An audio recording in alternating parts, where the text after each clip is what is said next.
नमस्कार, the week of show में आप सभी का स्वागत है। मैं दिव्या हाजिर हूँ इस हफ्ते के सारे सियासी ड्रामों की फिल्म लेकर। तो चलिए करते हैं शुरुआत। उद्योगे वसते लक्ष्मी। शास्त्रों में कहा गया है कि उद्योग में ही लक्ष्मी का वास होता है। आधुनिक परिवेश में भी विकास की यही परिभाषा है। औद्योगिकीकरण के बिना विकास की कल्पना करना बेमानी है। प्रदेश के चतुर्दिक विकास में लगी मोहन यादव सरकार औद्योगिक विकास पर खास फोकस कर रही है। तमाम प्राकृतिक और मानव संसाधन से संपन्न मध्य प्रदेश में विकास की बयार बहे और वो प्रदेश के कोने कोने तक पहुंचे, इसलिए साल 2025 को उद्योग वर्ष घोषित किया गया है। साल की शुरुआत में ही ग्लोबल इन्वेस्टर समिट होगी और इससे पहले क्षेत्रीय स्तर पर निवेश सम्मेलन यानी कि रीजनल इंडस्ट्री कॉन्क्लेव शुरू हो गए हैं।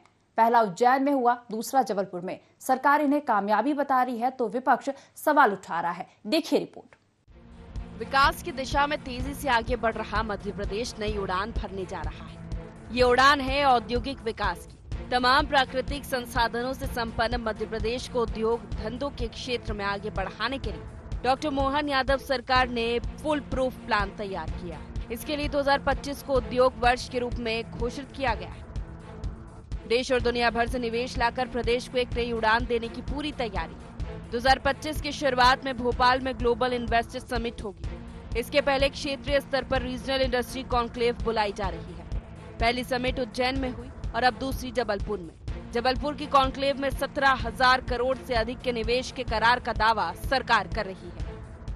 मुझे अत्यंत प्रसन्नता है कि जबलपुर के अंदर हमारी आशा से ज्यादा अनुकूलता निवेशकों ने दिखाई है और बड़े पैमाने पर सभी सेक्टर में जो हमने सामने प्रस्तुत किया है, हर सेक्टर में उत्साह उमंग के साथ लोगों ने निवेश के लिए सुझाव तो सुने ही सुने, उनकी तरफ से इंटरेस्ट दिखाया है। हमारे अपने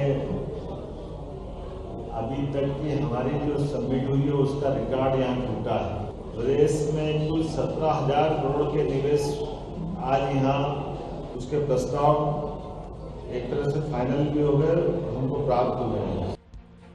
सरकार का दावा, जबलपुर की आरआईसी में 3500 से अधिक निवेशक आए।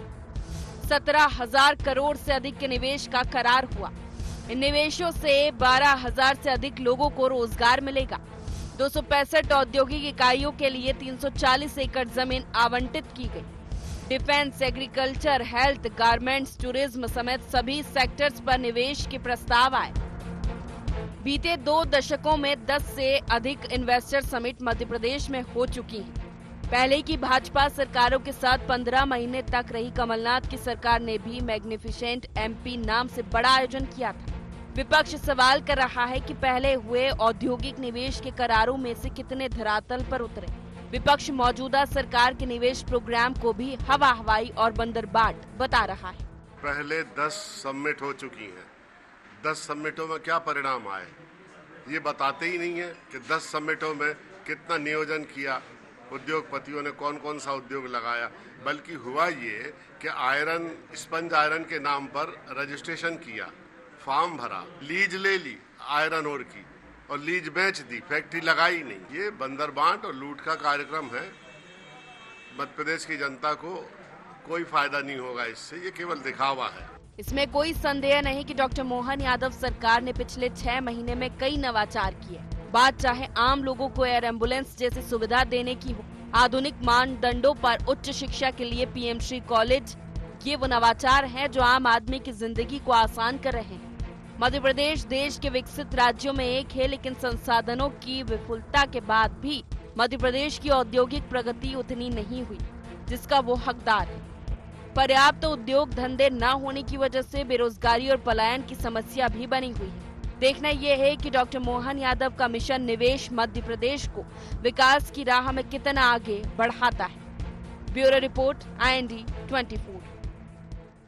अमरवाड़ा उपचुनाव की जीत के बाद और ज्यादा उत्साहित बीजेपी बुदनी और विजयपुर में चुनावी मोर्चा खोलने जा रही है। सीएम डॉक्टर मोहन यादव फिर मोर्चा संभालने वाले हैं तो कांग्रेस को विजयपुर सीट पर जीत की उम्मीद है। वजह यह है कि अधिकतर चुनाव कांग्रेस जीती है सीट पर। एक बार फिर पूरी ताकत झोंकने की तैयारी में है। यह सीट रामनिवास रावत की बीजेपी में आने से खाली हुई। बीजेपी ने रावत को मंत्री पद दिया तो बीजेपी की टिकट पर वो ही चुनाव लड़ने जा रहे हैं। देखिए रिपोर्ट। मध्य प्रदेश में चुनावी जंग थमने का नाम नहीं ले रही। पहले विधानसभा, फिर लोकसभा और अब उपचुनाव पर उपचुनाव। छिंदवाड़ा के अमरवाड़ा के बाद अब 2 और विधानसभा सीटों बुधनी और विजयपुर में चुनावी मोर्चा खुल रहा है। दोनों पार्टियों ने इन सीटों पर मोर्चेबंदी शुरू कर दी है। इनमें बुधनी सीट भाजपा का गढ़ मानी जाती है, लेकिन विजयपुर में कांग्रेस को उम्मीद नजर आ रही है। वो यहाँ पूरी ताकत झोंकने की तैयारी में है। कांग्रेस को विजयपुर सीट पर क्यों उम्मीद की किरण दिख रही है? वजह है, इस सीट पर अधिकतर चुनाव कांग्रेस ही जीती है। 6 बार कांग्रेस से विधायक रहे रामनिवास रावत के भाजपा में आने के बाद चुनाव हो रहे हैं। रावत भाजपा में आने के बाद कैबिनेट मंत्री बन चुके हैं। उनका भाजपा के टिकट पर चुनाव लड़ना भी तय है और भाजपा के 2 पूर्व विधायक सीताराम आदिवासी और बाबूलाल मेवरा बागी तेवर दिखा रहे हैं। सीताराम आदिवासी ने तो कांग्रेस में जाने और चुनाव लड़ने का भी ऐलान कर दिया। कांग्रेस भाजपा नेताओं के इसी असंतोष को भुनाने की तैयारी में है। विजयपुर में जो बीजेपी के स्थानीय कार्यकर्ता हैं, उनमें कितनी घुटन और बेचैनी है, जरा इसका पूरा मूल्यांकन कर ले बीजेपी। अपने नैसर्गिक नेतृत्व को, नेताओं और कार्यकर्ताओं को कुचलकर आप दल बदलुओं को उनकी जगह दे रहे हैं और जो 20-20 साल से ये सपने देख रहे हैं कि कभी वो भी एमएलए बनेंगे, मंत्री बनेंगे, उनका क्या होगा? मंत्री रामनिवास रावत के कांग्रेस पार्टी छोड़े जाने के बाद उनकी विजयपुर सीट अब कांग्रेस के लिए प्रतिष्ठा का विषय बन गई है। कांग्रेस मंत्री रावत के सामने मजबूत प्रत्याशी उतारने से लेकर हर चुनावी रणनीति बनाने में जुट गई है। पीसीसी चीफ जीतू पटवारी अपनी टीम के साथ विजयपुर में डेरा डालने वाले हैं। उधर भाजपा अमरवाड़ा की तरह विजयपुर में भी अपनी जीत के लिए पूरी तरह आश्वस्त है। उसे विकास और पार्टी के मैनेजमेंट के दम पर जीत का भरोसा है। भारतीय जनता पार्टी का संगठन मजबूत है और इसको स्वयं कमलनाथ जी जब प्रदेश अध्यक्ष थे उन्होंने स्वीकार किया कि भारतीय जनता पार्टी के संगठन से लड़ना कठिन है, तो यहाँ भारतीय जनता पार्टी का संगठन चुनाव लड़ेगा, चाहे बुधनी हो चाहे विजयपुर हो। और भारतीय जनता पार्टी के संगठन ने अपनी तैयारी शुरू कर दी है। माननीय डॉक्टर मोहन यादव जी की मध्य प्रदेश की भारतीय जनता पार्टी की सरकार और विष्णुदत्त शर्मा जी की संगठन की टीम दोनों काम में लग गए हैं। आप परिणाम देखिएगा, दोनों में जबरदस्त परिणाम आएंगे और भारतीय जनता पार्टी के पक्ष में। मध्य प्रदेश की सियासत में दल बदल बड़ा मुद्दा है। पहले अमरवाड़ा और अब विजयपुर में कांग्रेस अपने विधायकों के दल बदल को जनता से धोखा बताकर इन्हें सबक सिखाने की अपील करने जा रही है। इसके साथ ही कांग्रेस भाजपा नेताओं के असंतोष को भी भुनाने की तैयारी में है। वहीं भाजपा के विकास के वादे और अपने इलेक्शन मैनेजमेंट पर भरोसा है। देखना यह है कि विजयपुर में किसका दाव चलता है। Bureau report, IND 24। छिंदवाड़ा की लोकसभा सीट और अमरवाड़ा विधानसभा सीट जीतकर भाजपा ने ये मिथक तोड़ दिया है कि छिंदवाड़ा कांग्रेस का अजय किला है। वहीं अमरवाड़ा में जीत के बाद सीएम डॉक्टर मोहन यादव पहली बार मतदाताओं का आभार जताने अमरवाड़ा गए तो 125 करोड़ की सौगात लेकर भी गए। सीएम डॉक्टर मोहन यादव ने कांग्रेस और कमलनाथ पर जमकर निशाना साधा। मध्य प्रदेश में भाजपा को बड़ी जीत मिली। भाजपा ने प्रदेश में कांग्रेस का सबसे मजबूत किला जीत लिया है। पहले छिंदवाड़ा की लोकसभा सीट और अब अमरवाड़ा विधानसभा सीट जीतकर भाजपा ने ये मिथक तोड़ दिया कि छिंदवाड़ा कांग्रेस का अजय किला है। इस बड़ी जीत के बाद डॉक्टर मोहन यादव की सरकार ने छिंदवाड़ा को रिटर्न गिफ्ट देना शुरू कर दिया है।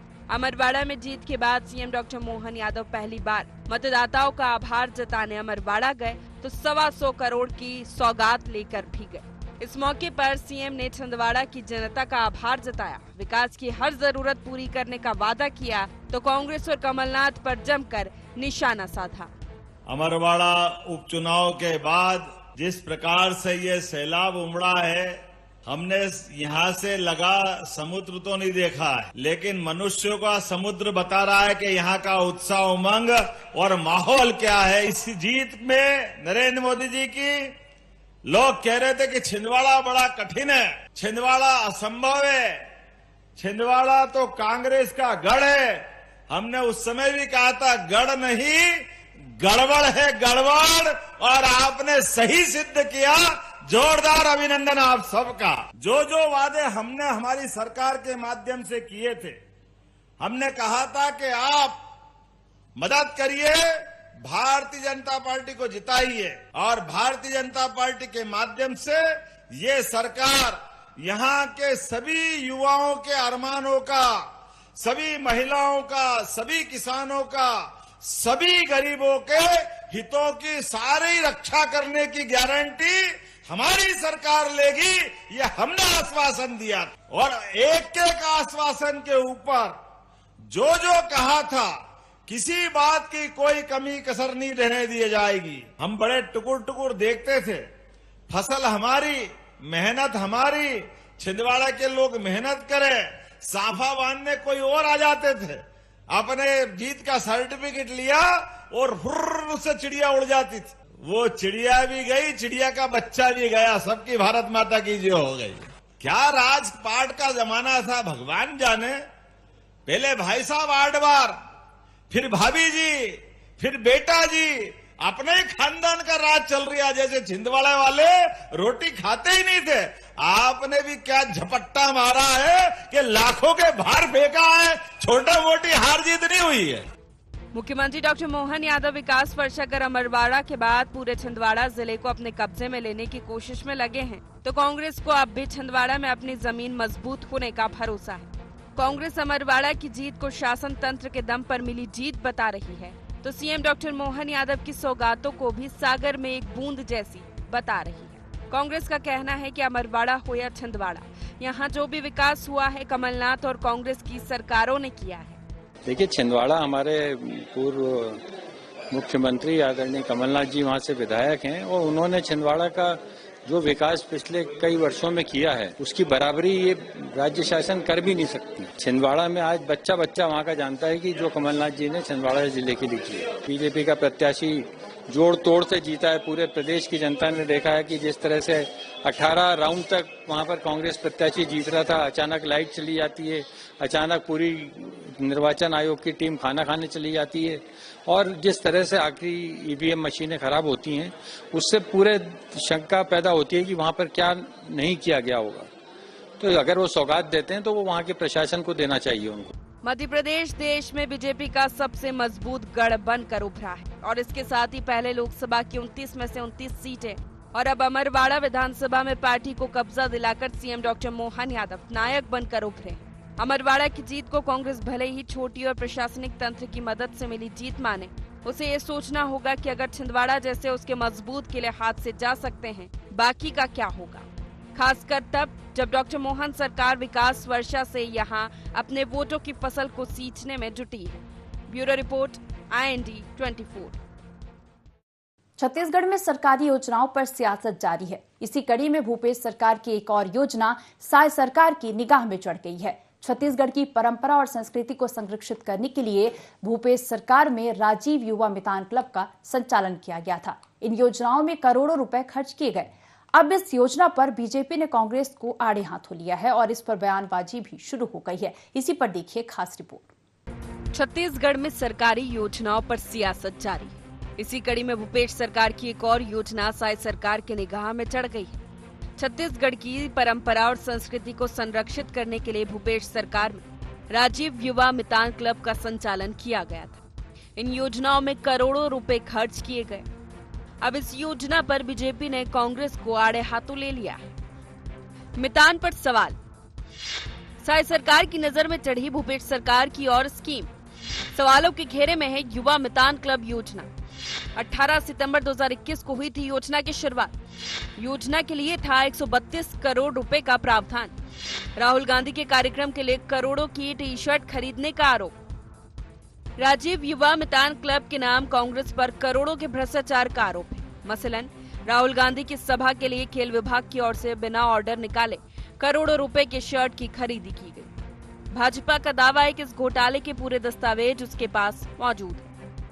राजू मितान क्लब के नाम पे करोड़ों अरबों रुपए का भ्रष्टाचार, और इसको प्रूव करने के लिए मैं तैयार बैठा हूँ। राजू मितान क्लब के नाम पर राहुल गांधी की एक सभा की तैयारी की, खेल विभाग के माध्यम से बिना ऑर्डर निकाले करोड़ों रुपए की खरीदी टी-शर्ट की गई। ये प्रूफ के साथ, दस्तावेज के साथ में आरोप लगा रहा हूँ और उस समय के मुख्यमंत्री जी बता दे अगर ये गलत है तो मैं प्रूफ करने को तैयार हूँ सार्वजनिक जीवन के अंदर कि उन्होंने करोड़ों की खरीदी के अंदर नियमों को त्याग करके।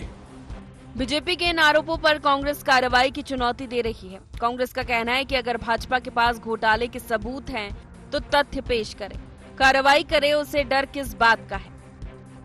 राजेश मूरत मंत्री बनने के लिए तड़प रहे हैं, इसलिए वो लुलुल बयानबाजी कर रहे हैं, नंबर बढ़ाने की कोशिश में लगे हुए हैं। यदि आपके पास सरकार है, दस्तावेज है, तो आप उसके तथ्य सामने करिए। डर किस बात है, किससे डर रहे हैं आप? निश्चिंत रहिए, आप करिए। आप फर्जी और गलत तरीके का आरोप है, इन आरोपों में कोई सच्चाई नहीं। हम चुनौती देते हैं, आरोप में दम है तो तथ्य दस्तावेज सामने करें। राजीव मितान क्लब भूपेश सरकार की पहली योजना नहीं है जिस पर बीजेपी और साई सरकार ने सवाल न उठाए। पहले भी भूपेश सरकार की कई योजनाओं में भ्रष्टाचार के आरोप लगे हैं। वहीं कांग्रेस इन आरोपों को नकारने के साथ कार्रवाई की चुनौती देती रही है। देखना यह है कि इस योजना पर भी जुबानी जमा खर्च होता है या कोई नतीजा भी सामने निकल कर आता है। वीडियो जर्नलिस्ट रुपेश यादव के साथ राहुल अग्निहोत्री की रिपोर्ट।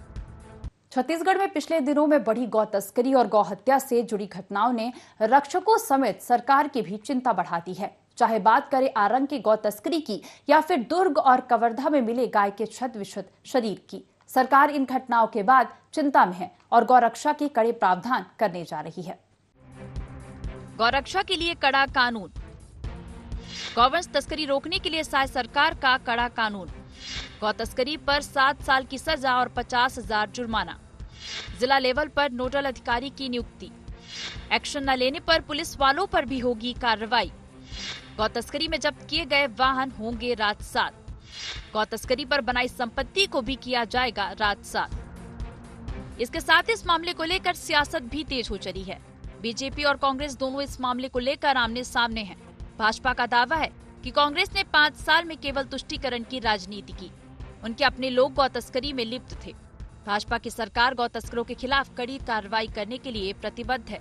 वहीं कांग्रेस का कहना है कि भूपेश सरकार में ही गौ संरक्षण की सबसे बड़ी योजना गौठान लाई गई थी। हर जिले में गायों के इलाज की व्यवस्था की गई थी और इस योजना को भाजपा ने सरकार में आते ही बंद कर दिया।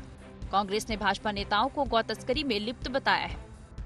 इन्हें हर चीज में इस प्रकार की बात नजर आती है। 5 साल में उन्होंने जो कुछ किया, तुष्टीकरण की राजनीति की। इनके अपने लोग गौ तस्करी में लिप्त थे और सरकार के संरक्षण में गौ तस्करी हो रहा था। उसी नजरिया से वो देखते हैं। हमारी सरकार गौ तस्करों के खिलाफ कड़ी कार्यवाही करने के लिए प्रतिबद्ध है और इसीलिए ये एसओपी जारी हुआ है। कठोर से कठोर कार्यवाही गौ तस्करी के मामले में की जाएगी। गौ संरक्षण के लिए सबसे बड़ी योजना जो गौठान योजना लाई थी और जिसके तहत आज हमारा पशु आज कितनी बढ़िया व्यवस्था हम लोगों ने दी थी। हर गौठान में हमारा एक संचालित हर जगह हर जिले में संचालित अस्पताल संचालित किया जा रहा था। वो जाते थे, इलाज कराते थे, उनको पैरा चारे की व्यवस्था पहली बार की गई थी।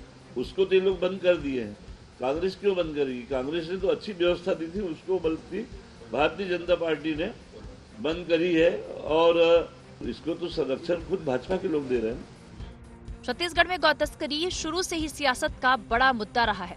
भाजपा ने जिन अहम मुद्दों पर चुनाव लड़ा उनमें गौ हत्या, गौ तस्करी पर रोक का मुद्दा भी अहम था।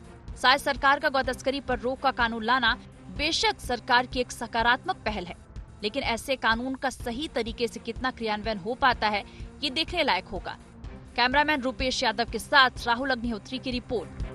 सीजीपीएससी या कोई भी कॉम्पिटिटिव एग्जाम जिसमें लाखों की संख्या में बच्चे शामिल होते हैं, कड़ी मेहनत करते हैं और उसमें सिलेक्ट होने का सपना देखते हैं, लेकिन जब ऐसा हो कि पूरी प्रक्रिया ही गलत हो जाए, गड़बड़ी पाई जाए, चाहे कोई भी जिम्मेदार हो, लेकिन उन स्टूडेंट्स का क्या जो दिन रात मेहनत करते हैं, जो अच्छा भविष्य का सपना देखते हैं। ऐसा ही हुआ सीजीपीएससी में। तत्कालीन सरकार और अधिकारियों पर कई गंभीर आरोप लग रहे हैं। एफआईआर में भी ना पूरी जांच सीबीआई कर रही है तो सियासत भी बराबर हो रही है, लेकिन क्या निष्पक्ष जांच होगी और क्या सिर्फ जांच काफी है? इसी पर देखिए रिपोर्ट। छत्तीसगढ़ लोक सेवा आयोग में चयनित होना कई युवाओं का सपना होता है। लाखों की संख्या में युवा प्रतियोगी परीक्षाओं में सम्मिलित भी होते हैं, लेकिन छत्तीसगढ़ लोक सेवा आयोग के पिछले कुछ नतीजों ने युवाओं का सपना तोड़ दिया है। वहीं परीक्षा की पूरी प्रक्रिया में गड़बड़ी के चलते तत्कालीन सरकार, कई बड़े पदाधिकारी सवालों के घेरे में आ गए। सीबीआई जांच किस पर आज? छत्तीसगढ़ लोक सेवा आयोग की परीक्षा में अंधेर गर्दी, जनप्रतिनिधि अफसरों पर रिश्तेदारों की भर्ती का आरोप। विपक्ष में रही बीजेपी ने जोर शोर से उठाया था मुद्दा। सीबीआई जांच करवाने बीजेपी ने किया था वादा। अब सीबीआई कर रही मामले की जांच। सीबीआई की एफआईआर में कई अफसरों, कांग्रेस नेताओं के नाम शामिल। सीजीपीएससी मामले में सीबीआई की एंट्री होने के बाद मामला फिर से गर्मा गया। बीजेपी कांग्रेस राज में सीजीपीएससी में माफिया राज के आरोप लगा रही है। बीजेपी का कहना है कि उसने जो सीबीआई जांच का वादा किया था वो पूरा कर दिया और गड़बड़ी करने वाले बचेंगे नहीं। वहीं कांग्रेस का कहना है कि उसे सीबीआई जांच में कोई दिक्कत नहीं है, बस जांच सही तरीके से हो और सच्चाई जनता के सामने आनी चाहिए। कांग्रेस के राज में 5 सालों तक पूरा माफिया राज चला, पूरी भर्तियों में पीएससी में सब जगह माफिया राज रहा। इसलिए हमारी सरकार की प्राथमिकता है कि भर्तियों में जो ये माफिया राज और गड़बड़ियां थी वो पूरी तरह से समाप्त हों। हमने जैसा कि वादा किया था सीबीआई जांच की जाएगी पीएससी की, वह भी किया जा रहा है। सभी भर्तियों को पारदर्शी बनाने के लिए विष्णुदेव साय जी के नेतृत्व में हमारी सरकार के अलग अलग विभाग काम कर रहे हैं। आने वाले समयों में कांग्रेस के 5 सालों की तुलना में कई गुना ज़्यादा भर्ती भी होगी और ईमानदारी और ट्रांसपेरेंसी के साथ विष्णुदेव साय जी के नेतृत्व में सरकार भर्ती करेगी। जांच होनी चाहिए, कोई दिक्कत नहीं है, सही तरीके से जांच हो और इसमें जो सच्चाई है वो सामने आएगा। छत्तीसगढ़ में विधानसभा चुनाव के दौरान भाजपा ने जिन मुद्दों पर कांग्रेस और भूपेश सरकार की घेराबंदी की थी, उसमें सीजीपीएससी घोटाला महत्वपूर्ण था।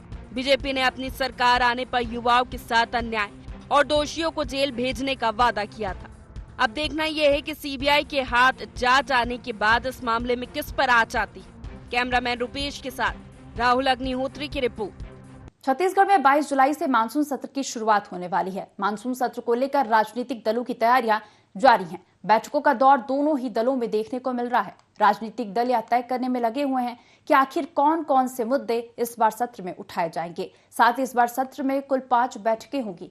मानसून सत्र को लेकर सत्ता पक्ष और विपक्ष की क्या कुछ तैयारियां हैं और मानसून सत्र में क्या क्या होने वाला है, देखिए रिपोर्ट। छत्तीसगढ़ विधानसभा के मानसून सत्र की अधिसूचना जारी कर दी गई है। मानसून सत्र 22 जुलाई से शुरू होकर 26 जुलाई तक होगा। सत्र के दौरान कुछ विधेयक पेश किए जाएंगे, साथ ही अन्य शासकीय कार्य संपादित किए जाएंगे। 22 जुलाई से छत्तीसगढ़ विधानसभा मानसून सत्र। इस सत्र में कुल 5 बैठकें होंगी। मानसून सत्र की तैयारी में जुटे सत्ता पक्ष और विपक्ष। इस बार सत्र में 966 सवाल उठाए जाएंगे। धर्मांतरण रोकने के लिए कानून लाएगी सरकार। मानसून सत्र में और कई विधेयक लाने की तैयारी। धर्मांतरण का ड्राफ्ट बनकर हो गया तैयार। निकाय चुनाव पर भी विधेयक लाएगी सरकार। प्रत्यक्ष रूप से महापौर अध्यक्ष के चुनाव पर भी आएगा विधेयक। नक्सलवाद पुनर्वास नीति पर भी संशोधन विधेयक लाएगी सरकार। आबकारी के नियमों में भी संशोधन करेगी सरकार। नई शिक्षा नीति प्रदेश में लागू करने की तैयारी। नई उद्योग नीति भी लाने की तैयारी में है सरकार। सत्ता पक्ष जहां कहीं विधेयक लाने की तैयारी में है, वहीं विपक्ष सरकार को घेरने का कोई मौका नहीं छोड़ना चाहती। कानून व्यवस्था, खाद बीज की कमी, अघोषित बिजली कटौती, गौ तस्करी, नक्सलवाद, अवैध उत्खनन के साथ ही बलौदाबाजार मामले को लेकर विपक्ष सरकार को घेरने की तैयारी में है। हालांकि सत्ता पक्ष का कहना है कि वो हर मुद्दे पर विपक्ष से 2-2 हाथ करने को तैयार है। जितने भी जनहित के मुद्दे हैं, जनहित के जो आज विषय हैं, ये सारे विषय हमारी कांग्रेस पार्टी के द्वारा उठाया जाएगा, हमारे कांग्रेस विधायक दल के द्वारा, और उनकी बैठक में यह निर्णय लिया जाएगा कि आज जितने भी आज कानून की व्यवस्था पूरी तरह से प्रदेश में चौपट हो गई है। आज कहीं प्रशासकीय खाद बीज नहीं मिल रहा है लोगों को, बिजली की मनमानी कटौती प्रदेश में हो रही है। जितने महत्वपूर्ण विषय हैं प्रदेश के, वो सारे विषयों पर अभी चर्चा करने की तैयारी होगी। उनका स्वागत है, वो सशक्त विपक्ष की तरह ज़्यादा से ज़्यादा मुद्दे लाएं, ज़्यादा से ज़्यादा सरकार को कमी है उसको दिखाएं। जब सशक्त विपक्ष होगा तभी लोकतंत्र की खूबसूरती है। हम तो आशा करते हैं कि कांग्रेस जो है अपनी विपक्ष की भूमिका को सशक्तपूर्ण ढंग से निभाए। सत्ता पक्ष और विपक्ष के तेवर देखने के बाद ये तय है कि छत्तीसगढ़ के मानसून सत्र में इस बार कई संशोधन विधेयक के साथ ही कई मुद्दों पर जमकर हंगामा देखने को मिलेगा। सरकार जहां विभिन्न विषयों में संशोधन विधेयक लेकर आएगी, तो वहीं कांग्रेस कानून व्यवस्था के साथ ही कई मुद्दों पर घेरती नजर आएगी। अब देखना होगा कि सदन में होने जा रहे सियासी संग्राम में कौन किस पर भारी पड़ता है। रायपुर से अद्वैत नाइक की रिपोर्ट। हमारे इस खास पेशकश द वीक ऑफ शो में फिलहाल इतना ही। आप देखते रहिए IND24। नमस्कार।